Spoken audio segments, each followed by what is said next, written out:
Hello मित्रांनो, मी जेव्हा टुरिझमचा अभ्यास करत होते ना, तेव्हा मला एक प्रश्न कायम खटकायचा. एखादा समुद्र निर्जीव असू शकतो का? अशी काय घटना घडली असेल, की त्या समुद्राला डेड घोषित करण्यात आलं? डेड सी का म्हटलं जातं? काय आहे त्याच्या मागची खरी स्टोरी? चला जाणून घेऊया माझ्या या व्हिडिओमार्फत. तुम्ही माझा हा व्हिडिओ शेवटपर्यंत पहा आणि जास्तीत जास्त लोकांना शेअर करा. जगभरातून लोक फ्लोटिंग एक्सपिरियन्स घेण्यासाठी जॉर्डन आणि इस्रायलमध्ये असलेल्या डेड सीला व्हिजिट करतात.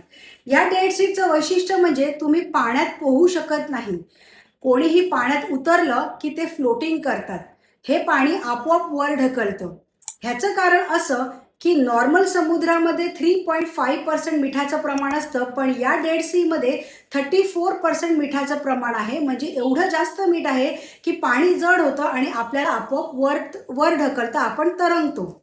तुम्ही सोशल मीडियावर बघितलं असेल की कशी लोक एन्जॉय करतात डेड सीमध्ये. काही जण रिलॅक्स होऊन बुक वाचत असतात, काही न्यूजपेपर वाचत असतात, तर काही कॉफीचा मग घेऊन फोटोशूट करत असतात. असा गमतीशीर अनुभव देणारा हा डेड सी आहे. मग याला डेड सी असं का म्हटलं जातं बरं? याचं कारण आहे, या डेड सी मध्ये इतकं जास्त खारट पाणी आहे की ते माशांच्या जीवनासाठी अनुकूल नाही, किंवा पाण्याच्या खाली जी जलजीवन आहे त्याच्यासाठी अनुकूल नाही. पण गंमत बघा, माशांना हे पाणी अनुकूल नाही, पण माणसाच्या जीवनासाठी हे योगदान आहे. या पाण्यामध्ये नैसर्गिक खनिजे आहेत, जे माणसाच्या जीवनात योगदान आहे.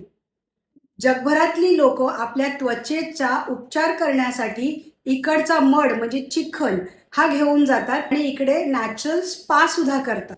एक समुद्र असा जो माशांना जगाला देत नाही, पण माणसाच्या जीवनासाठी योगदान ठरला आहे. तुम्हाला पण अशा डेड सीला व्हिजिट करायला आवडेल का? तुम्ही मला कमेंट करून सांगा.